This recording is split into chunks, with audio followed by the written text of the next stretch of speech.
Merci Jésus pour ta grâce et pour ta fidélité. Shalom, shalom, peuple de Dieu. Que la grâce et la paix du Seigneur soient encore sur vous.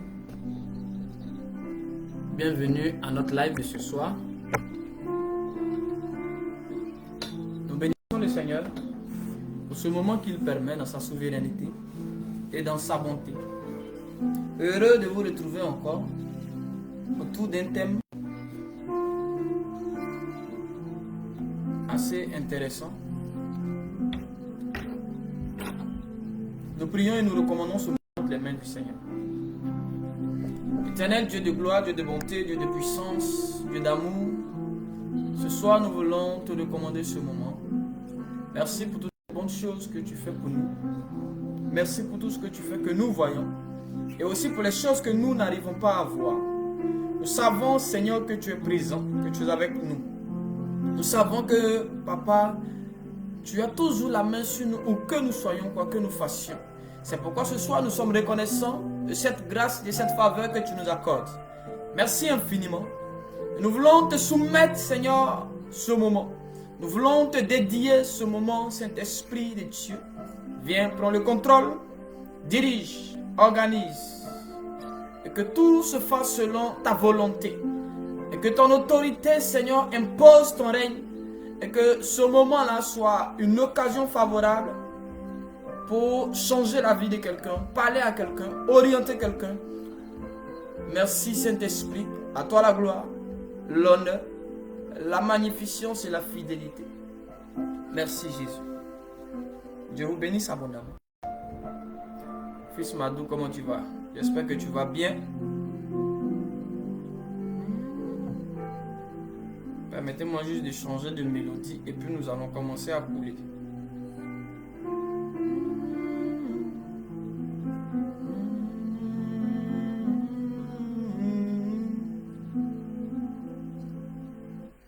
Voilà. Ça y est. Ok. Nous allons prendre nos Bibles dans le livre d'Exode chapitre 1er. Je parle ce soir sur le thème les batailles invisibles. Les batailles invisibles. Exode chapitre 1 du verset 15 au verset 16. Commencez à taguer quelques personnes. Nous allons commencer. Je ne suis pas trop fort quand il s'agit d'attendre quand il est l'heure. Voilà. Ceux qui vont nous prendre en chemin feront avec. Exode 1 du verset 15 Exode 1 du verset 15 au verset 16. Notre thème, c'est les batailles invisibles. Je lis donc la parole de Dieu. Le roi d'Égypte parla aussi aux sages-femmes des Hébreux, nommées l'une Shipra et l'autre Poua. Il a dit: quand vous accoucherez les femmes des Hébreux et que vous les verrez sur les sièges, si c'est un garçon, faites-le mourir. Si c'est une fille, elle pourra vivre. Que Dieu bénisse sa parole. Nous sommes dans le livre d'Exode et nous savons tous, en tant qu'enfants de Dieu, que ce livre-là a été écrit par le prophète Moïse. Et c'est Pharaon qui est en train de donner une instruction. Il y a un décret qui a été pris, qui a été signé. Mais avant d'arriver là, je voudrais que nous puissions un peu comprendre la configuration de l'homme. Maïna, bonne arrivée. Je voudrais que nous parlons un peu encore de la configuration de l'homme. Nous savons tous que l'homme a une âme, un esprit et un corps. En d'autres termes, l'homme est un être composé de trois entités. C'est un homme, mais à l'intérieur, il y a trois entités. Ce sont les trois qui forment celui qu'on appelle l'être humain. L'esprit, l'âme et le corps. C'est l'association de ces trois entités qu'on appelle l'homme ou être humain. L'esprit de l'homme a la capacité ou la possibilité d'être divisé en plusieurs. L'esprit de l'homme est semblable à... Permettez-moi juste d'enlever le truc pour éviter de faire de la publicité, comme on le dit. Je vais juste enlever le truc pour vous expliquer. Il y a un dossier de marché. Je vais juste enlever le truc pour éviter de faire de la publicité. Saint-Esprit, merci pour ta grâce. Voyez cette bouteille d'eau, je vais cacher. Voyez cette bouteille d'eau. Supposons que ceci, le contenu, c'est l'esprit de l'homme. Alors, l'esprit de l'homme a la possibilité d'être découpé ou divisé en plusieurs morceaux. En d'autres termes, cette bouteille d'eau peut servir plusieurs verres. L'eau de cette bouteille peut être déposée dans plusieurs récipients qu'on peut transporter dans plusieurs endroits. Qu'est-ce que je suis en train de dire? L'âme ne peut pas être divisée. L'âme ne peut pas être dans deux endroits à la fois. Mais l'esprit de l'homme a la capacité de se trouver dans non pas deux, mais plusieurs endroits à la fois. Parce que l'esprit de l'homme a la capacité, on peut diviser l'esprit de l'homme. La Bible dit que Dieu a pris de l'esprit qui était sur Moïse pour répandre ça sur les anciens, afin que ceux-ci soient habilités à avoir des fonctions. Dieu crée l'homme esprit, âme et corps. Mais parmi ces trois entités, l'esprit est une entité capable, je ne dirais pas de se cloner, mais est une entité qu'on peut diviser, qu'on peut répandre sur d'autres, dans laquelle on peut venir se servir. L'esprit de l'homme est comme l'eau de l'océan. C'est comme l'eau dans une grosse cuvette. Et on peut puiser pour utiliser pour telle chose, pour telle chose, pour telle chose. Frère, c'est pourquoi un sorcier peut être là avec toi ici à Abidjan.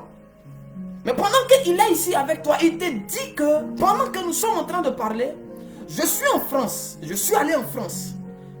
En réalité, son âme se trouve à Abidjan, son corps à Abidjan. Mais il y a une portion de son esprit, c'est pas tout son esprit. Il y a une portion de son esprit qui a eu la capacité de voyager, d'aller en France, poser des actions dans la vie de quelqu'un et puis revenir. Ainsi, il est possible pendant des délivrances, pour ceux qui sont dans la délivrance, tu peux être en train de prier pour une personne ici et tu dis, esprit méchant, manifeste-toi, sors. Et l'esprit dans la personne te dira, c'est moi, sa grand-mère. Mais je me trouve actuellement au village, je veux la détruire. Mais quand tu prends le téléphone, que tu appelles dans le village en question, la grand-mère est là, elle est en train de parler, elle est en train de cuisiner. Son âme, son corps et une partie de son esprit sont là-bas en activité. Mais il y a une portion de son esprit qui s'est détachée et qui a effectué un voyage pour aller posséder quelqu'un et détruire la vie de la personne. Lorsque dans le monde de la sorcellerie, on veut détruire une vie, on touche au caractère. Et l'une des manières de toucher le caractère de quelqu'un, c'est qu'on prend une portion, le sorcier prend une portion de son esprit qu'il introduit comme une puce qui lui permet de contrôler la personne. Ainsi, lorsque tu as cette portion de l'esprit en toi, on peut souvent t'accuser de sorcellerie parce que tu es possédé d'un esprit de sorcellerie. Parce que c'est l'esprit des sorciers qui est venu entrer en toi et c'est cet esprit-là qui commence à gouverner ta vie, qui commence à dicter ce que tu dois dire, ce que tu dois faire. Ainsi, dans ton foyer, tu n'arrives plus à écouter quand on te donne les conseils. Quand ta femme veut te parler, tu ne veux plus l'écouter. Quand ton mari commence à te parler, tu ne veux plus l'écouter. Quand tu commences à parler à tes enfants, tu vas constater que tes enfants n'arrivent plus à écouter. Et il y a certaines personnes qu'on a chassées de leurs emplois. Pas parce que le patron est contre toi, mais parce que l'esprit ou une portion de l'esprit d'un sorcier qui est contre toi est entré dans le patron, a modifié son caractère et a commencé à guider ses actions et ses décisions. C'est pourquoi permets-moi de prier que toute portion des sorciers qui a été introduite dans une personne où tu travailles, qui a été introduite dans une personne dans ton quartier pour te combattre, je déclare ce soir que le feu du Saint-Esprit commence à consumer et chasser ces portions-là dans la vie des hommes et des femmes qui vous entourent au nom de Jésus-Christ de Nazareth. Frère, écoutez-moi bien. La spiritualité est quelque chose de bizarre. Dans le monde spirituel, Jésus a dit, il dit Nathanaël, quand tu étais sous le figuier, je t'ai vu. Or, Élisée a dit à Naaman, à Géasi plutôt, mon esprit n'était pas absent quand tu es allé vers Naaman. En réalité, ce n'est pas que l'âme et le corps d'Élisée sont restés là, et puis son esprit est parti. Mais c'est une portion de son esprit que Dieu a transportée. De sorte que Élisée reste ici éveillé. Il peut faire des choses, mais il peut voir des choses quelque part. Pourquoi? Parce que une portion de son esprit est là-bas. L'esprit de l'homme dans la spiritualité est comme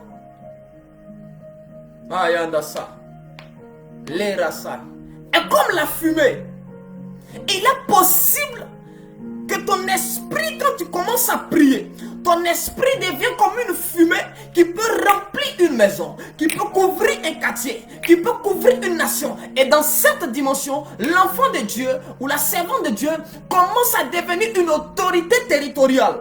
Parce que le lieu que ton esprit couvre comme une fumée, c'est toi qui domines et qui règne dans cet endroit.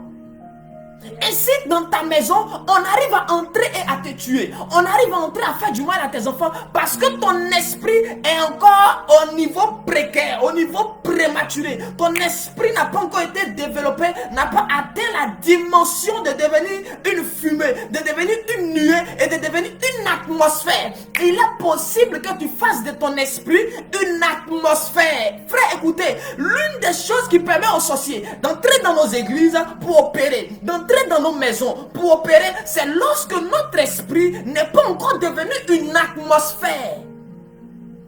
Le Saint-Esprit dans sa grande dimension est une atmosphère. Lorsqu'il est entré dans la chambre haute, écoutez, une seule entité entre dans la chambre haute, mais 120 personnes sont baptisées. Comment c'est possible?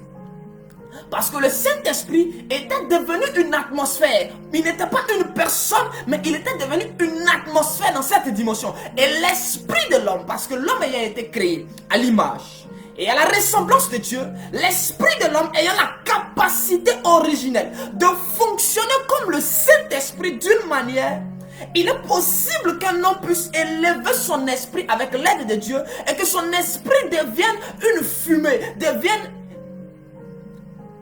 un nuage, un brouillard, de sorte à couvrir tout un territoire, de sorte à couvrir un certain périmètre. Et dans ce périmètre, rien n'arrive sans que tu ne saches. Rien ne se fait sans ton autorisation. Tu deviens le commandant territorial de ta maison. Tu deviens le commandant territorial de ton quartier. Tu deviens le commandant territorial de ta nation. Aucun sorcier, aucun mouvement ne peut se faire sans ta permission. Ainsi, Benson Idaoussa pouvait dire, tant que je suis à Benin City, il n'y aura pas de réunion de sorcellerie. Tant que je suis là. Parce que cet homme n'était pas qu'un esprit, mais l'esprit de cet homme était devenu comme une fumée qui couvrait toute la nation et toute sa cité. De sorte que sans son approbation, il ne pouvait se passer quelque chose dans cet endroit. Parce que son esprit est devenu une atmosphère. Il est un enfant de Dieu. Nous sommes arrivés dans la saison où ton esprit ne doit plus être une petite entité qui se promène au quartier. Dans tes songes, c'est toi toujours on poursuit. Et c'est quand on est sur le point de t'attraper que tu te réveilles. Ou quand tu te réveilles en sursaut, Jésus, Jésus, je mets le feu. Non, frère. Le temps est arrivé où notre esprit doit devenir une atmosphère dans nos maisons. Écoutez, le temps est arrivé où tu dois commencer à prier de sorte que ton esprit devienne une atmosphère. Lorsqu'une personne essaie d'entrer, on dit non, non, non, non, on ne peut pas entrer. Pourquoi tu dors dans la même maison avec un sorcier? Et puis il n'est pas gêné. Quand ton esprit va devenir une atmosphère, il y a des gens qui vont fuir ta maison. Il y a des gens qui vont déménager. Il y a des gens qui ne se sentiront pas à l'aise quand tu vas arriver dans des endroits. Et il y a des personnes qui, en te voyant venir, vont prendre un autre chemin. Pourquoi on n'a pas permis à Jésus d'entrer à Gadara ou à Génézareth dans certaines versions de la Bible? C'est parce que ce monsieur était devenu une atmosphère. Et s'il entrait à Gadara, de sorte qu'il n'a pas eu besoin de prier pour le fou, parce que c'était une atmosphère. Lorsqu'un esprit devient une atmosphère, on n'a plus besoin de dire un mot. La présence seule suffit pour déclencher le surnaturel. Lorsqu'il entrait à Gadara, le fou l'a vu, il n'a pas dit un mot, mais parce que c'était une atmosphère, les esprits étaient soumis à l'atmosphère. Ils sont venus se prosterner et dit, nous on veut aller ici, chasse-nous, envoie-nous tout près ici. Quand ces hommes, ces sorciers de Gadara ont vu ça, l'homme là, s'il est entré ici, si cette atmosphère là couvre notre village, notre sorcellerie est détruite. Il ne faudrait pas que cette atmosphère entre. Alors je prie que tu deviennes une atmosphère. Je prie que ton esprit soit élevé à la dimension d'atmosphère. Le temps est passé où ton esprit doit être une petite entité, une seule entité. Comme écoutez-moi bien, ne réduis pas la capacité ou la forme de ton esprit à la forme et à la qualité de ton corps.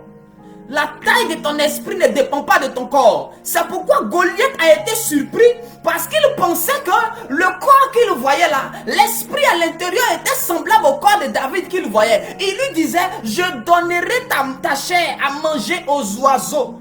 Parce que lui ne regardait qu'à l'apparence. Oh, derrière cette petite apparence, il y avait un esprit qui avait atteint la stature, le niveau et la dimension d'une atmosphère.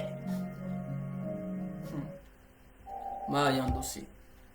Ma dansa yanda labra katasha katarosi. Le brando sage mahakata lado vadai de breshi baba baba baba. Le rasu mendai de konde shi de bre de kaini lai de brosa. Je prie ce soir que Dieu t'élève à la dimension d'atmosphère, que ton esprit devienne une atmosphère. Et l'une des choses dans le monde spirituel, l'esprit de l'homme est le bouclier. C'est-à-dire quoi? Parce que l'homme, je dis tout doux, l'homme est esprit, âme et corps. Mais parmi ces trois entités, l'esprit de l'homme est le bouclier. Lorsque dans le monde spirituel, je cherche quelques éléments pour faire une démonstration. Lorsque dans le monde spirituel, supposons que voici l'esprit, voici l'âme, voici le corps et voici l'esprit. Et c'est l'esprit qui couvre. Dans le monde spirituel, dans le monde physique, c'est le corps qu'on voit en avant. C'est le corps qui est en avant. Mais dans le monde spirituel, c'est l'esprit qui est en avant. De sorte que quand on veut t'atteindre, quand on veut tuer ta vie de prière, quand on veut te détruire, on veut te rendre malade, la première entité que la sorcellerie attaque, la première entité que les démons vont attaquer, c'est ton esprit. Parce que c'est ton esprit qui est le bouclier, la barrière, l'obstacle. Ainsi, quand Satan veut détruire une personne, il commence par affaiblir son esprit. Ainsi, tu vas remarquer que tu n'arrives plus à prier. Quand tu sens que tu n'arrives plus à jeûner, tu n'arrives plus à prier, tu n'arrives même plus à ouvrir ta Bible, ne serait-ce que pour pouvoir lire un seul chapitre de la Bible par jour, lorsque tu te rends compte que tu n'arrives plus à faire ce genre de choses, ton esprit a commencé à perdre de la force, ton esprit a commencé à être attaqué, à être affaibli. Lorsque tu commences à avoir de mauvaises pensées, des pensées impures, parce que chaque pensée dans le monde spirituel est une activité de l'esprit de l'homme. Ici, pour affaiblir ton esprit, on te poussera à avoir de mauvaises pensées. Tu es là, tu imagines la pornographie. Tu es là, tu imagines de mauvaises choses pour attrister ton esprit. Tu imagines des querelles, tu te mets en colère. Ton esprit est triste, tu te fâches, tu imagines le mal contre l'autre, tu médites le mal contre tes frères, la jalousie, tu es en train de des rancunes. Tout ça, tout ceci concourt à l'affaiblissement de ton esprit. Parce que tant que ton esprit n'est pas affaibli, aucun esprit méchant ne peut venir te rendre malade. Donc avant que tu ne sentes la maladie dans ton corps, c'est parce que ton esprit a été vaincu. Parce que dans l'homme fort dans l'homme, c'est l'esprit de l'homme. La Bible dit on ne peut entrer dans une maison sans avoir lié l'homme fort avant de piller la maison. Lorsque Satan veut entrer dans la vie d'une personne, dans le corps d'une personne, dans la destinée d'une personne, pour détruire les choses qui sont attraites à sa destinée, pour ravager les semences divines dans sa vie, voici ce que le diable fait. Voici ce que les ténèbres font. Et ils vont d'abord attaquer l'esprit, vaincre l'esprit. Quand ton esprit est vaincu, on a facilement accès à ta vie. On a facilement accès à ta destinée. Et on peut te détruire. Bien-aimé dans le Seigneur, l'esprit de l'homme est une entité qui agit comme un bouclier. Et négliger l'esprit c'est jouer avec sa vie, c'est jouer avec sa destinée. Mandala sodilash. Marabasene lebre kababababa. Maikin de l'ovenemas. L'esprit de l'homme a la capacité de faire des choses extraordinaires. Frère, l'esprit de l'homme, tu ne dois pas jouer avec ton esprit. C'est pourquoi j'ai enseigné sur comment faire grandir son esprit. Pour ceux qui me suivent, on a vu comment est-ce qu'on peut rendre notre esprit fort. Dans quelle mesure? C'est pourquoi le Seigneur Jésus a institué et instauré la Sainte Seine. Parce que dans le monde des ténèbres, pour fortifier leur esprit, ils boivent du sang. Ils boivent du sang pour donner de la force à leur esprit. Ils ont des activités qu'ils font dans le but de fortifier leur esprit, de permettre à leurs esprits de gagner en force, en puissance et en autorité. Malheureusement, dans le corps du Christ, nous sommes assis et nous plaisantons et nous jouons. Même la simple prière, parce que la prière est une nourriture de l'esprit de l'homme. Voici pourquoi Satan combat plusieurs pour éviter que ces personnes aient une vie de prière active et équilibrée. Vous verrez plusieurs personnes ne pas être à mesure de jeûner, parce que le jeûne aussi est une nourriture de l'esprit de l'homme. Vous verrez plusieurs personnes ne pas être capables d'avoir des pensées saines, parce que toute pensée aussi est une nourriture de l'esprit.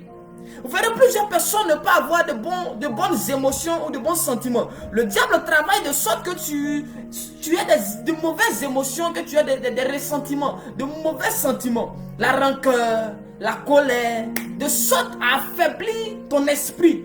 Parce que le but, avant que la maladie ne t'atteigne, avant que ton mari ne soit arraché, avant que tes enfants ne tombent malades, c'est l'esprit d'abord qui est le bouclier qu'on brise. C'est ton esprit d'abord qu'on affaiblit. C'est ton esprit qu'on combat. Une fois que ton esprit est vaincu, on peut facilement t'atteindre. On va te diagnostiquer maintenant un mal. On va te diagnostiquer une maladie. Mais avant que la maladie ne vienne, ton esprit avait déjà été affaibli. Voici pourquoi un chrétien dans une zone dérange la sorcellerie. Un chrétien actif, dont l'esprit est éveillé. C'est pourquoi Jésus dit, l'esprit est disposé mais la chair est faible. Écoutez-moi bien. On ne joue pas. Tu ne dois pas t'amuser avec ton esprit. Ton esprit doit rester éveillé. L'esprit de l'homme a des capacités et des pouvoirs. Mais malgré la puissance et la force de l'esprit de l'homme, malgré cela, il faut reconnaître et il faut savoir que sans le Saint-Esprit, l'esprit de l'homme reste limité. Je vais arriver là tout à l'heure. Parce que les sorciers opèrent avec le pouvoir de leur esprit. Les sorciers opèrent avec le pouvoir de leur esprit. Avec la force de leur esprit humain. Bien qu'ils aient un renfort démoniaque, mais ils opèrent avec le pouvoir de leur esprit. Mais l'esprit de l'homme, malgré sa force, est limité. C'est pourquoi je voudrais rassurer quelqu'un.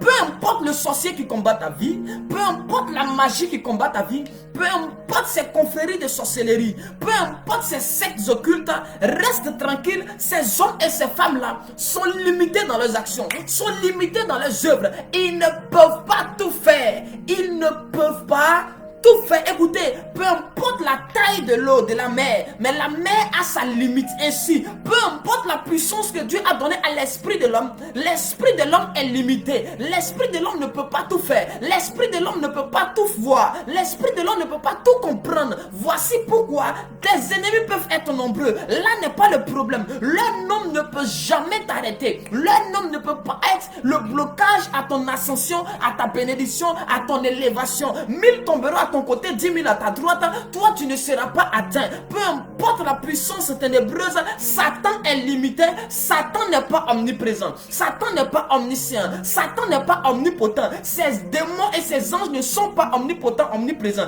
Le diable et sa puissance sont limités. La seule puissance ou le seul être qui est illimité, qui voit tout, qui peut tout et qui comprend tout et qui connaît tout, c'est le Saint-Esprit et c'est Jésus-Christ de Nazareth. C'est pourquoi tu n'as même pas besoin de trembler devant Satan. Tu n'as même pas à avoir peur devant un sorcier. Ils sont limités. Ils ne peuvent pas tout faire. Ils ne peuvent pas tout voir. Sinon, si Satan pouvait tout voir, il n'allait pas tuer Jésus-Christ. Si Satan savait, il n'allait pas laisser qu'on envoie Joseph en Égypte. Si Satan savait, il n'allait pas permettre que Joseph soit accusé par la femme de Potiphar. Si Satan savait, on n'allait pas mettre Paul et Silas en prison. Si le diable savait, il allait éviter que Paul parte tuer les chrétiens sur la route de Damas. Parce qu'il saurait que Paul allait avoir une rencontre surnaturelle qui allait changer sa vie. Oh, si le diable savait, il n'allait pas t'attaquer. Bien-aimé dans le Seigneur, l'une des choses que tu dois comprendre, nous sommes dans un thème assez précis, les batailles invisibles. Je suis en train d'introduire. Je suis juste en train d'introduire. Et puis nous allons commencer à monter maintenant. Lorsque le Saint-Esprit vient dans une vie, il se connecte à notre esprit. Parce que c'est le fer qui aiguise le fer. C'est le fer qui aiguise le fer.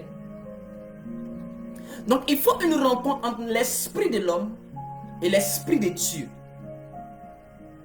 Frère, tout ce que le Saint-Esprit a touché ont été transformés radicalement. Parce qu'il y a une différence entre le passage de l'esprit dans la vie d'une personne et la descente de l'esprit dans la vie d'une personne. Le Saint-Esprit peut être de passage. Son passage chez toi, dans ta maison, peut laisser des traces. Lorsqu'il est passé chez Abraham, ça a créé Isaac. Lorsqu'il est passé, il ne s'est pas arrêté, il n'est pas demeuré là. Il est resté quelques heures à manger et il est parti. Mais le passage a laissé un impact. Isaac est sorti. Aujourd'hui, nous sommes une génération, nous croyons et nous disons partout que j'ai le Saint-Esprit. Frère, attention à ce que nous faisons et nous disons. Il y a une différence entre l'esprit est passé pour faire quelque chose, après il est parti.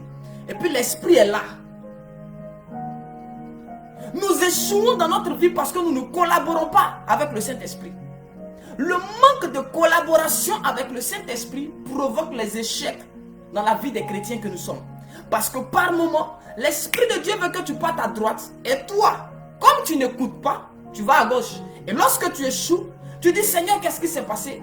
Pourtant l'Esprit aura voulu que tu partes à droite. Mais parce que tu n'écoutes pas ou que tu ne prêtes pas attention, parce qu'il n'y a même pas eu de rencontre entre ton esprit et l'Esprit de Dieu. Frère, tu dois aspirer à la présence du Saint-Esprit. La manière dont tu aspires à l'argent, la manière dont tu aspires au voyage, tu dois aspirer à la présence et à une relation intime avec le Saint-Esprit. Aujourd'hui, nous prions, nous jeûnons pour tout, sauf pour une intimité avec le Saint-Esprit. Aujourd'hui, nous prions pour l'argent, pour les promotions, pour les voyages, pour le mariage. Rares sont ceux qui prient désormais pour dire Saint-Esprit, je vais avoir une intimité avec toi. Je vais te connaître plus. Je veux marcher avec toi. Révèle-toi à moi. Je veux être ton ami. Je veux être ton fils. Je veux être ton disciple. Apprends-moi à marcher. Apprends-moi à aimer Dieu. Apprends-moi à servir Dieu. Où sont ces personnes qui auront soif du Saint-Esprit?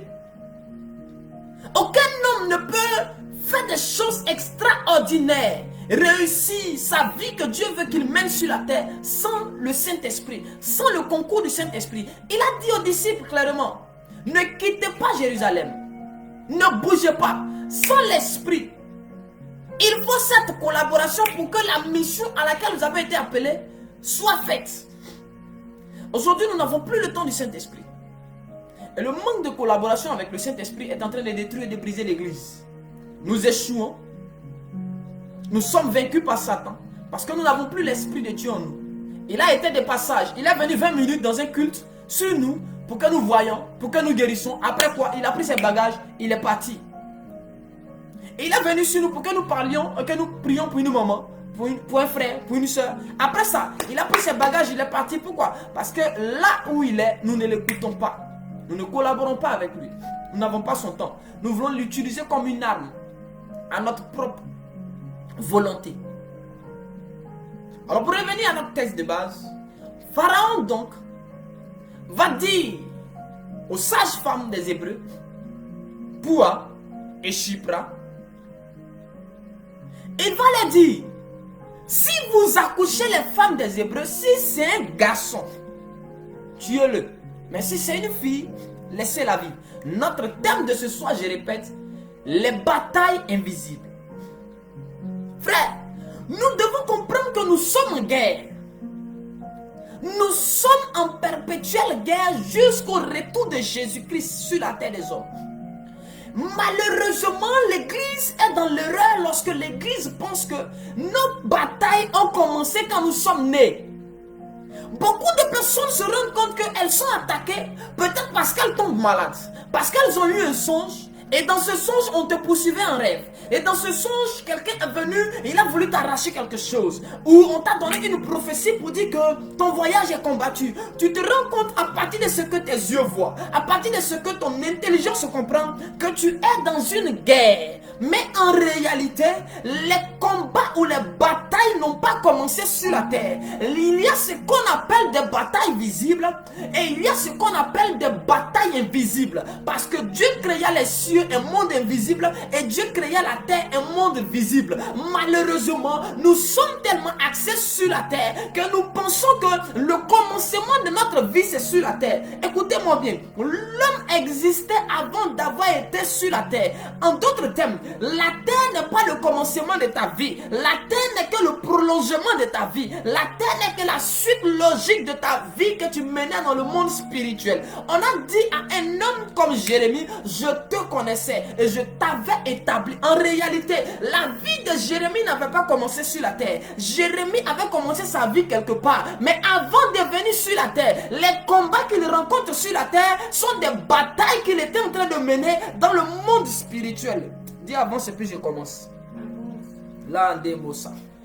Et le premier endroit où les batailles invisibles commencent, c'est le ventre de la mer. Parce qu'il y a ce qu'on appelle l'aéroport. L'aéroport, c'est le lieu d'atterrissage d'un avion. Et lorsqu'un être humain, un esprit, une entité, doit atterrir sur la terre, entrer de façon légale sur la terre, avec tous les papiers et le visa spirituel, cette entité ou cet esprit-là doit passer par la piste d'atterrissage, par l'aéroport qu'on appelle le ventre maternel.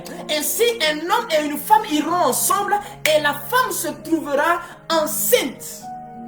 Alors, lorsqu'une femme est enceinte, ce que nous ne savons pas, c'est que dès lors qu'elle est enceinte, l'être au-dedans d'elle est en vie et les combats commencent déjà à partir de là. Frère, demande à Jésus ce qui s'est passé. La Bible dit lorsqu'on a appris que une femme était enceinte du Messie, à cause d'une grossesse, on a tué tous les enfants de 3 ans, 2 ans, dans une certaine localité en Israël. Ah, celui qui n'est pas encore né, on tue déjà. On a commencé à le combattre avant qu'il ne vienne sur la terre. Ton problème, c'est que tu penses que on a commencé à te combattre depuis que tu es né. Écoute-moi bien, c'est depuis le sein maternel que le diable a commencé à te combattre. C'est depuis que tu étais dans le ventre de ta mère que les combats ont commencé. Tu étais dans le ventre de ta mère. Quand la sorcellerie t'a vu, ils ont envoyé une femme venir saluer ta maman. Ils ont envoyé de la nourriture à ta maman. Ils ont donné un présent à ta maman. Ils ont voulu transporter ta maman dans un endroit. Le but, c'était de t'atteindre. C'est pourquoi lorsqu'une femme est enceinte, elle ne doit pas manger avec tout le monde. Elle ne doit pas manger chez tout le monde. Elle ne doit pas causer avec tout le monde. Elle ne doit pas aller dans n'importe quel endroit. Parce qu'une femme qui est enceinte transporte un être vivant. Et l'être dans le ventre est attaqué. Écoutez-moi bien. Vous n'avez jamais appris qu'il y a des enfants qui sont dans le ventre déjà. Et puis ils ont déjà commencé à pratiquer la sorcellerie. Tu penses que la vie c'est quoi? Le ventre maternel, les entrailles d'une mère sont un territoire dans lequel se passent des batailles. Avant que Jacob et Ésaü soient libérés sur la terre, la Bible déclare que Ésaü sortait, mais Jacob a saisi le talon d'Ésaü. Des enfants dans le ventre maternel. On a dit d'abord à Rebecca, il y a 2 nations dans ton ventre qui sont en train de se battre. Attention, ils ne sont pas encore sortis, mais comment est-ce qu'ils sont en train de se battre? Parce qu'il y a ce qu'on appelle les batailles invisibles. On a commencé à attaquer ta destinée depuis que tu étais dans le ventre de ta maman. Alors lorsque Jacob va saisir le pied d'Ésaü, le talon d'Ésaü, or on a dit que tout lieu que foule la plante de notre pied, nous devons le posséder. En d'autres termes, les possessions d'Ésaü sont transférées dans le compte et dans la vie de Jacob. Pourquoi? Parce que depuis le sein maternel, Jacob avait arraché le droit d'aînesse à Esaü. Et ce qui s'est fait dans le monde invisible, ce qui s'est fait dans la vie antérieure avant d'atterrir sur la terre, c'est ce qui continue sur la terre. Écoutez, les enfants de Dieu sont les seuls à penser. Pourquoi lorsqu'un enfant vient au monde, il pleure?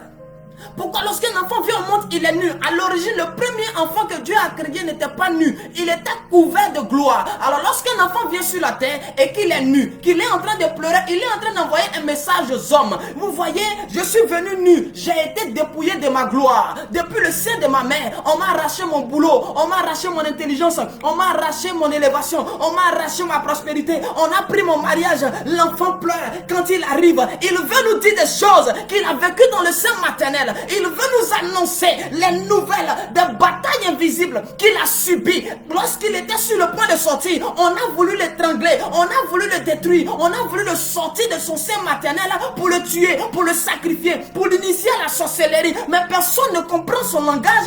Il est en train de pleurer, il sort nu. Or, dans ce qu'on appelle les naissances originelles, aucun être humain ne vient au monde nu. Adam a été créé avec la gloire comme couverture. Normalement, selon le plan originel de Dieu, on devait naître avec la gloire. Pas nu. Mais lorsqu'un homme vient nu, c'est qu'il est dépouillé. Le jour où Adam a vu qu'il était nu, c'est le jour où il a été dépouillé de la gloire. En d'autres termes, nous avons été dépouillés depuis le sein de notre mère. On nous a arraché notre bénédiction depuis le sein de notre mère. Avant que nous ne partons à l'école, on avait déjà planifié notre avenir. Le monde des ténèbres avait déjà volé la gloire de nos enfants. On nous avait tout arraché. On avait déjà détourné notre destinée. On avait déjà volé notre enfantement. On avait déjà volé notre santé. Notre richesse avait déjà été volée. On nous avait arraché nos rencontres. On nous avait arraché nos projets. On nous avait arraché nos sociétés. On nous avait arraché nos emplois. On nous avait arraché toutes nos maisons. On nous avait tout pris dans le sein maternel. Parce que peut-être notre maman est allée saluer une voisine. Parce que notre maman est allée manger avec quelqu'un. Parce que notre maman est allée saluer dans tel hôpital. Elle est allée consulter dans tel hôpital. Elle a croisé tel gynécologue, mais qui était dans le monde des ténèbres et qui a vu l'étoile dans le sein maternel, qui a décidé de dépouiller l'enfant de la gloire de Dieu, de la bénédiction de Dieu. Écoutez-moi bien, Jérémie avait été consacré avant d'être dans le sein maternel. Et on a tué des enfants parce que Jésus était dans le ventre. Tu crois que Satan a commencé à te combattre parce que tu es né? C'est avant que tu ne naisses que la bataille a commencé. Ceux-là n'étaient pas encore nés. Et Pharaon était en train de dire, s'ils naissent garçons, tuez-les. La bataille avait commencé. Le combat avait commencé. On les attendait pour les tuer. Un décret de mort pesait déjà sur ceux qui étaient dans le sein maternel. On disait la mort aux hommes et la vie aux femmes. Frère, écoutez-moi bien. Et il y a ce qu'on appelle les batailles invisibles. Et ce qui détruit nos vies, ce sont les batailles invisibles. L'église est trop axée sur les batailles visibles. Les batailles visibles sont réelles, mais il y a ce qu'on appelle des batailles invisibles. Et le ventre de la mère n'était que la phase B des batailles invisibles. Dis avance et puis je commence à parler. Là-bas des SADH. Commence à partager, partage s'il te plaît. Partage un peu et puis je commence à dire quelque chose. Partage, on est à 67 partages. S'il vous plaît, partagez un peu. Et puis je vous donne la phase B des batailles invisibles. Donc la première phase, c'est dans le sein maternel. Lorsqu'un enfant est dans le sein maternel, et il y a des choses qui se passent, et il y a des transferts, et il y a des choses qui se passent déjà dans le sein maternel.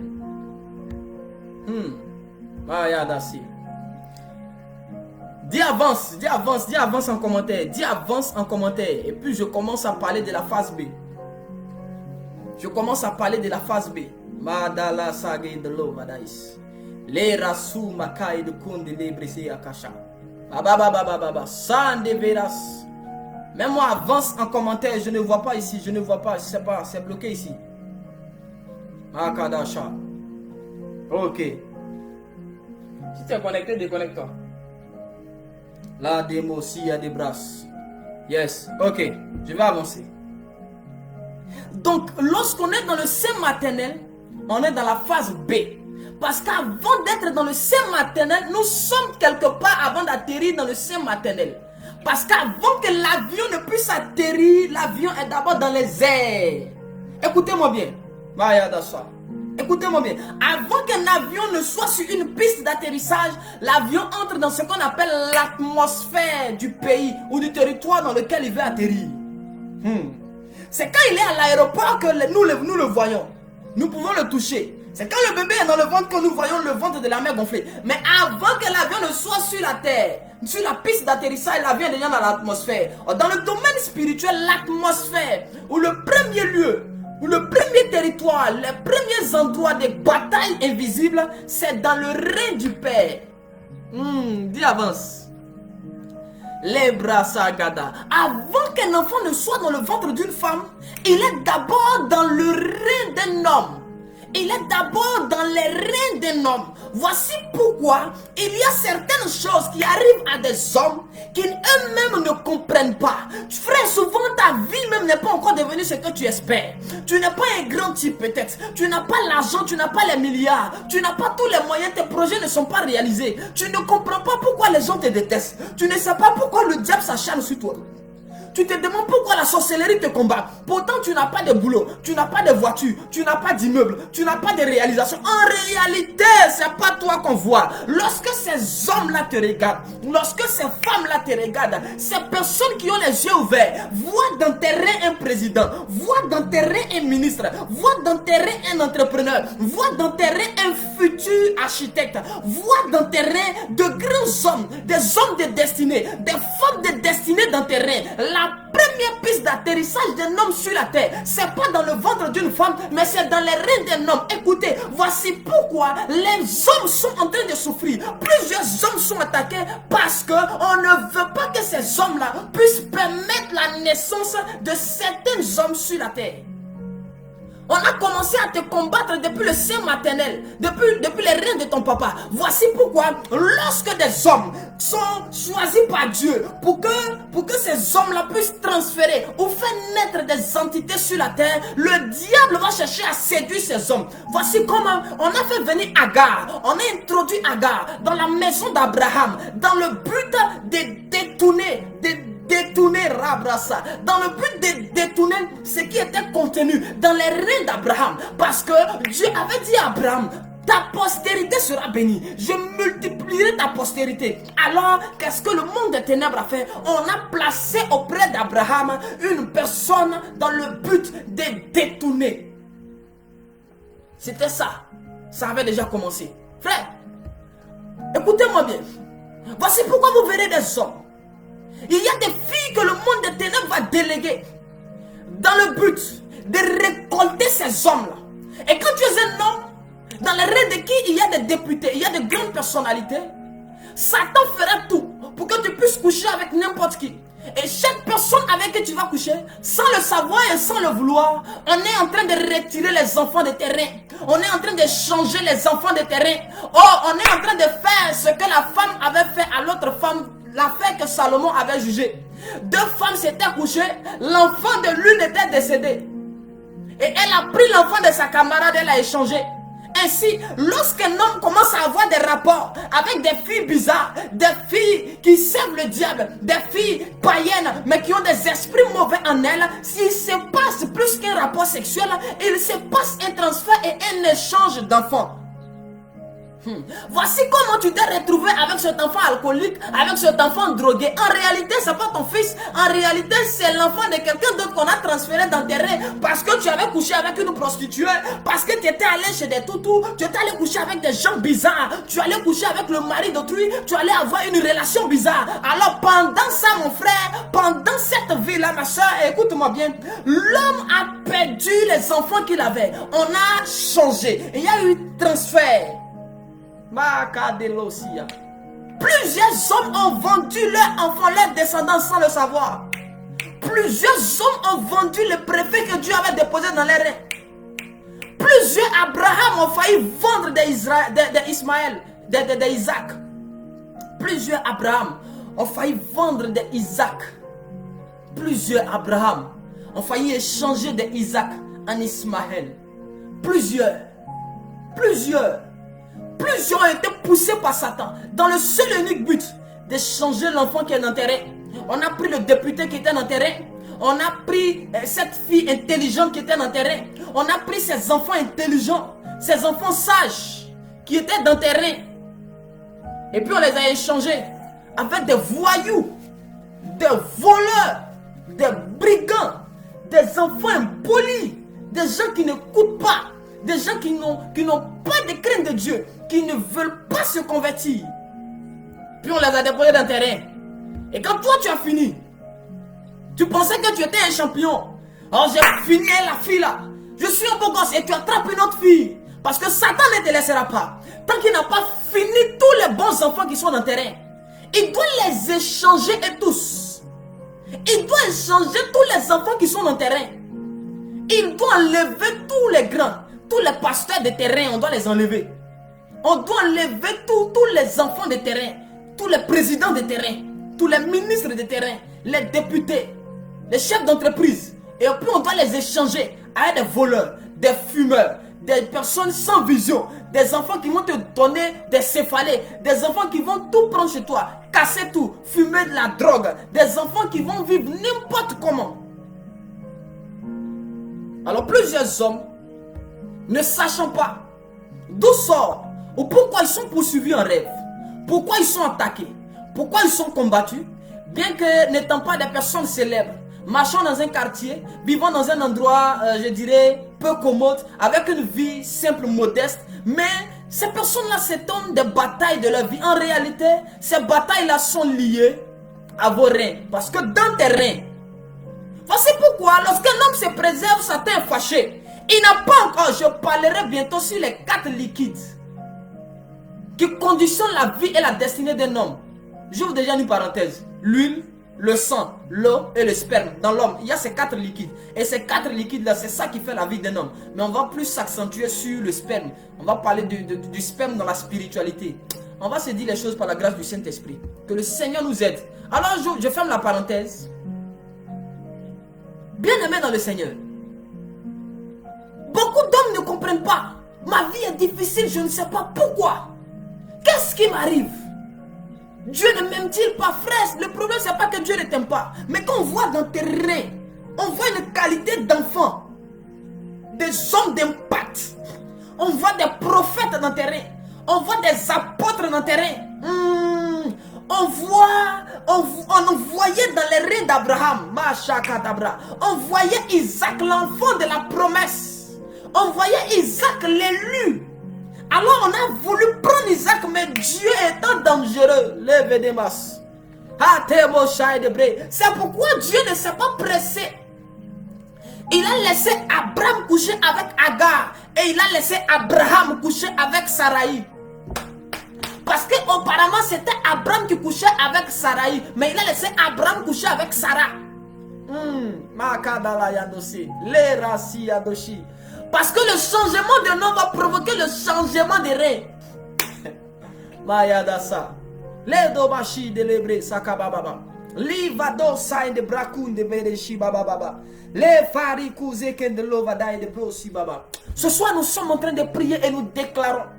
Partout où le monde des ténèbres s'était levé pour attaquer nos vies et la vie des hommes et des femmes, ce soir, nous déclarons par la puissance du Saint-Esprit et nous arrêtons tout système maléfique pour dépouiller nos reins et pour dépouiller les entrailles des femmes de toute bénédiction et de toute semence.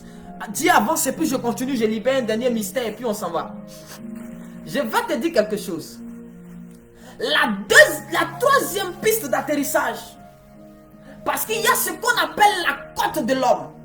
Dis avance et puis je t'explique. Il y a les reins, mais il y a ce qu'on appelle la côte de l'homme. Les gens ont mal compris le concept de côte.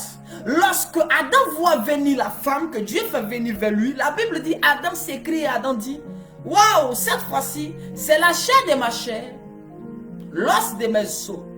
On l'appellera femme. Or, la Bible dit auparavant que Dieu prit une côte. Dieu n'a pas pris un œil, Dieu prit une côte. et il vit une femme. Attends, en réalité, Adam avait demandé une aide semblable. On a dit, faisons à l'homme une aide semblable. Écoutez, donc la côte n'a pas pour première fonction d'avoir une femme. Assimiler ou limiter le mot côte à une femme, c'est une erreur. Une côte est une aide pour la destinée d'un homme. En réalité, on peut prendre une côte et faire plusieurs personnes. Je vais avancer. Dans la spiritualité, lorsqu'on parle de côte, on est en train de parler des hommes et des femmes. L'ensemble de tout ce qui est aide qui te permettront d'atteindre le but que Dieu veut que tu atteignes sur la terre des hommes. Donc le mot côte ne se limite pas à une femme ou à un homme. L'église n'a pas bien compris ce concept et on a limité la côte. On prie pour avoir une côte, on prie pour avoir une femme. Adam n'a pas demandé une femme à Dieu. Il avait besoin d'aide pour les travaux du jardin. Il avait besoin d'aide pour gérer ce que Dieu lui avait dit. Alors il avait besoin d'une aide semblable, une aide, un soutien. Ainsi, la côte représente le soutien. La côte représente les hommes et les femmes que Dieu a mandatés pour te bénir, que Dieu a mandaté pour t'ouvrir une porte. La côte peut être une échanson de Pharaon qui va te présenter à Pharaon et faire que tu deviennes le premier ministre. La côte, écoute-moi bien, la maçonne, la de brochi baba, les vacando subra. La côte, c'est cette personne-là qui vient t'aider lorsque tu es dans les difficultés. La côte, c'est comme les corbeaux qui nourrissaient Élie lorsqu'il était dans le désert. Je prie ce soir que partout sur la terre où se trouvent tes côtes, des personnes mandatées pour te soutenir, pour t'aider dans la vision que Dieu t'a donnée, pour ton commerce, pour tes projets, pour ce que tu veux faire. Je décrète et je déclare que ces côtes-là se manifestent au nom de Jésus. Écoutez, il y a des hommes quand tu les vois, tu ne sais pas pourquoi, tu ne sais pas comment, mais tu sais que la personne doit t'aider. Tu sais que cet homme ou cette femme-là doit t'aider d'une manière ou d'une autre. En réalité, il faut savoir reconnaître sa côte. Lorsqu'Adam a vu Ève, il dit ça là, ça c'est ma côte. Il a reconnu une aide de sa vie et de sa destinée. Et il y a des côtes qui se promènent dans les villes. Et il y a des côtes en France. Et il y a des côtes aux États-Unis. Et il y a des côtes partout sur la surface de la terre. Le problème, c'est que nous n'arrivons pas à discerner et à repérer nos côtes. Écoutez-moi bien. Lorsque tu as repéré ta côte comme Élie, il arrive chez la femme veuve, la veuve de Sarepta. Et il dit, fais-moi à manger. Il ne discute pas. Il reconnaît là une côte, une personne prédisposée, une personne que Dieu a enlevée en son sein. Parce que Dieu ayant vu ses besoins, écoutez, dans le monde spirituel, la Masaya, il y a des côtes qui sont faites d'abord avant que nous ne soyons. Ainsi, Jean-Baptiste était la côte de Jésus. La Bible dit qu'il a été avant Jésus sur la terre. Il est venu préparer le chemin. Il était l'aide pour préparer le chemin du Seigneur, à planir ses sentiers. Ainsi, écoutez-moi bien, lorsque Jésus vient sur la terre, il reconnaît la côte vers qui il doit aller pour se faire baptiser. Parce que Jean-Baptiste n'était pas le seul qui baptisait. Jean-Baptiste était un Essénien. Et les Esséniens pratiquaient le baptême des eaux en Israël. Il y a des côtes qui sont là, qui doivent t'aider à réaliser tes projets. Je prie que partout où se trouvent tes côtes, les côtes de ta destinée, les aides de ta destinée, ces hommes et ces femmes, ces entreprises qui doivent t'aider, t'ouvrir la porte. Madelebeshia. Te faire monter la brakayata sous de l'aide de pro. Ce soir j'active tes côtes. Ce soir j'active tes côtes. Ce soir j'active tes côtes. Parce que autant le diable combat les reins, aussi il combat les côtes. C'est pourquoi tu es là, tu ne comprends pas. Personne ne veut t'aider. Tu as de bons projets, tu as de bonnes idées, mais tu n'as pas les moyens. Tu n'as personne pour te soutenir, personne pour te financer, personne pour t'épauler. En réalité, tu es comme Adam. Avant qu'on enlève sa côte, il veut de l'aide. Il n'arrive pas à canaliser les choses. Il n'arrive pas à tout mettre en place du seul. Il est soucieux. Il ne sait pas comment faire. Jusqu'à ce que sa côte se manifeste. Je prie maintenant, partout où tu as des idées, que tes côtes soient manifestées. Que tout projet du monde des ténèbres, pour aveugler tes côtes, pour t'éloigner de tes côtes, la Matacha, je viens briser cela ce soir. Que tout voile qui te séparait des côtes soit déchiré ce soir. Au nom de Jésus. Je prends autorité dans les sphères invisibles et je mets fin à toute bataille invisible. Au nom puissant de Jésus-Christ de Nazareth. Là où se trouve une côte qui t'appartient. La Bible déclare que Ève est venue vers Adam. Partout où se trouvent des côtes, j'ordonne à ces côtes-là de venir à toi maintenant. De te localiser et de se connecter à toi. Au nom de Jésus, que ton numéro de téléphone apparaisse dans le songe. Qu'un ange soit mandaté pendant que je parle pour aller révéler ton nom et ton adresse à une côte qui doit t'aider, qui doit te soutenir. Que le cœur de quelqu'un soit embrasé, qu'il perde la paix tant qu'il ne t'a pas retrouvé, tant qu'il ne t'a pas béni. Toutes ces personnes sur la terre qui ont été prédestinées à t'aider, à t'élever, à te bénir, à te soutenir dans la mission que Dieu t'a accordée. Je prie et je déclare ce soir, je libère le vent des quatre cieux, je libère le vent depuis les quatre coins de la terre, que le vent commence à souffler, que ces vents soufflent et que ces vents amènent à toi toutes ces personnes mandatées et prédestinées, toutes ces côtes cachées depuis longtemps qui devaient te soutenir mais que jusque-là étaient éloignées de toi. Je déclare et je décrète ce soir, par le vent de l'esprit, ces côtes-là sont manifestes, ces côtes-là viennent à toi au nom de Jésus. Partout où on avait changé tes reins, où on avait dépouillé tes reins de la semence divine, je décrète et je déclare que tout échange qui a été opéré là-bas sous Bilade, j'en appelle le pouvoir du Saint-Esprit. Je déclare par l'autorité du Saint-Esprit et le pouvoir du sang de l'agneau. Je déclare que tous ces échanges-là maintenant soient brisés où tes reins avaient été dépouillés ce soir. Je déclare que tes reins soient restaurés. Je dépouille tes reins de toutes ces semences maléfiques. Je dépouille tes entrailles, femmes, de toutes ces semences maléfiques. Au nom de Jésus, pour les femmes, c'est les entrailles. Pour les hommes, c'est les reins et les côtes. Ce soir, je suis en train de déclarer, écoutez-moi bien, la matouze. Si tu as la capacité de mettre la main, si tu es une femme, au niveau de tes côtes et au niveau de ton ventre. Si tu es un homme, mets la main au niveau des reins. Je ne sais même pas où les reins, mais c'est si tu mets dans le corps. Mais mets la main au niveau des reins et des côtes pendant que je prie. Les massa, la brasso belé in the hood, high the brain. Pendant que tu as les mains là, si tu es occupé, tu ne peux pas faire juste la main sur la tête. La massi kindolosé. Si ta main est occupée à attraper ton téléphone, mets la main juste sur la tête et puis je commence à prier. Les massa katabra. Et il y a une onction de restauration. Là où tes entrailles avaient été dépouillées, la puissance du Saint-Esprit vient pour restaurer les choses. La Bible dit ceux qui avaient pris l'âge de l'alliance, lorsque la malédiction a commencé à les toucher, frère, ils ont ramené l'arche avec des présents et des cadeaux. Je suis en train de déclarer cette même onction. Tes ennemis sont en train de ramener ce qu'ils ont dépouillé à tes entrailles. Tes ennemis sont en train de ramener ce qu'ils ont dépouillé à tes reins. Pendant que je suis en train de parler, la puissance de Dieu est en train de travailler dans les reins. La puissance de Dieu est en train de travailler dans les côtes. La puissance de Dieu est en train de travailler dans les entrailles. Tout dépôt maléfique est en train d'être consumé. Et le feu de Dieu est allumé en vous. Et le feu de Dieu est allumé dans vos reins. Et le feu de Dieu est allumé dans vos entrailles. Et la puissance de Dieu est en train de localiser toutes ces côtes, tous ces hommes qui doivent vous aider, qui doivent vous épauler pour le projet que vous avez, pour les idées que vous avez, pour le diplôme que vous avez. Je décrète et je déclare ce soir, j'active vos côtes sur la terre, j'active vos côtes dans le monde spirituel, au nom de Jésus-Christ, au nom de Jésus-Christ, au nom puissant de Jésus-Christ. J'ai vu un nom Arnold. J'ai vu un prénom Arnold. Arnold, tu es ici, tu es connecté à ce nom. Manifeste-toi déjà. Manifeste-toi déjà. Tu connais une personne qui répond au prénom de Arnold.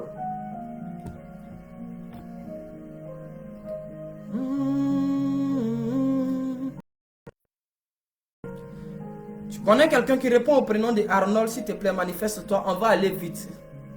Nous allons aller vite. Nous allons aller vite. Nous allons aller vite. Nous allons aller vite. Arnold. Tu connais quelqu'un qui s'appelle Arnold? Oh, malheureusement, les commentaires n'affichent pas ici. Qu'est-ce qui se passe? Du coup, je suis bloqué. Partagez s'il vous plaît. Partagez si vous me recevez parce qu'ici ça bug. Je ne sais pas pourquoi je suis bloqué. J'arrive pas à lire les commentaires. Tout est bloqué ici. Si vous me recevez, j'ai vu Arnold. Parce qu'ici c'est bloqué. Je ne sais pas si vous continuez à me voir là-bas ou si vous commentez parce que c'est bloqué ici. J'ai vu Arnold. Et je suis en train de voir la puissance de Dieu. La main de Dieu qui est en train de nettoyer cet homme de la tête jusqu'aux pieds. Et il y a un nettoyage qui est en train de s'opérer dans la vie d'Arnold. Et il y a une délivrance de tout son être. Parce que j'avais l'esprit d'Arnold qui avait été plongé dans quelque chose comme de la saleté, de la boue. Et pendant que nous sommes en train de parler, la puissance de Dieu est en train de nettoyer la vie de cet homme. Le Seigneur te fait grâce ce soir. Et le Saint-Esprit est en train de faire un travail. Écoute, pendant que je suis en train de parler, Arnold, ta vie est en train d'être renouvelée, restaurée et délivrée par la puissance de Dieu. Et délivrée par la puissance de Dieu. Vous me recevez. Ok, je viens de voir Madou qui me dit on vous reçoit. Madala Yandosi. Ici là, ça bug un peu, je ne comprends pas ce qui se passe. La bazo veda isegendelosi. Baba baba shaka tabrandelezi. Madorazi yandebeshi. J'aime pas quand je suis en train de parler des choses de l'esprit et que le réseau déconne. J'aime pas. Sosten Makan, donc Dieu te bénisse abondamment. Que la grâce de Dieu soit sur toi. N'hésitez pas de partager. Vous me recevez. C'est maintenant que moi je viens de voir que vous me recevez. Nous allons nous arrêter là pour ce soir. Nous allons nous arrêter là pour ce soir. Souffrez qu'on s'arrête là. Et puis, on va s'attraper certainement le jeudi. Aujourd'hui, c'est quand? C'est mardi. Mercredi, vous allez me permettre de me reposer. Dans le cas contraire, demain matin, Dieu fera grâce que je sois en live demain matin pour parler sur les nations, sur quelques nations. J'ai des révélations à donner par rapport à certaines choses qui sont en train de se préparer et qui vont arriver dans certaines nations. Dieu nous a fait la grâce vraiment de nous donner quelques révélations et nous allons partager ces révélations avec vous, le peuple de Dieu. Donc demain matin à 6h, 6h GMT, 8, je ne sais pas si c'est 7h ou 8h de Paris, 6h GMT, je serai en live. Je serai en live parce qu'après le live, demain soir on n'aura pas de live, je serai en prière. Je serai en prière demain soir. Donc demain soir, on n'aura pas de live. Par contre, demain matin, je serai là pour spécialement prophétiser, parler sur les nations, donner les révélations que le Seigneur m'a montrées par rapport aux nations. Que Dieu soit avec vous. N'oubliez pas de partager, de vous abonner. Abonnez-vous, partagez le live afin que plusieurs personnes puissent bénéficier, être aussi bénies par le message de Dieu. N'hésitez pas à nous contacter. Nos numéros sont ci-dessus ou ci-dessous. Nos numéros sont ouverts. Si vous êtes au niveau de l'Europe, vous voulez faire partie de notre famille, soutenir l'œuvre de Dieu. Il y a maman Mariette au niveau de la France qui est là, qui est notre secrétaire et puis qui gère les choses. Son numéro est là. Voilà, plus 33 7 610 0. Bon, le numéro là, j'ai un peu oublié, mais le numéro est là. Et puis que Dieu puisse nous bénir, que le Seigneur vous aime. Tu es au niveau de l'Afrique, j'ai mon numéro même, j'ai un numéro qui est là, plus 225. Tu peux me contacter. C'est des numéros WhatsApp, tous nos numéros sont WhatsApp. Vous avez besoin de prières, de soutien, d'orientation, vous pouvez nous écrire et puis Dieu va nous faire grâce. Voilà. Que Dieu vous bénisse. Shalom chez vous. Bonne soirée à vous et que Dieu vous bénisse.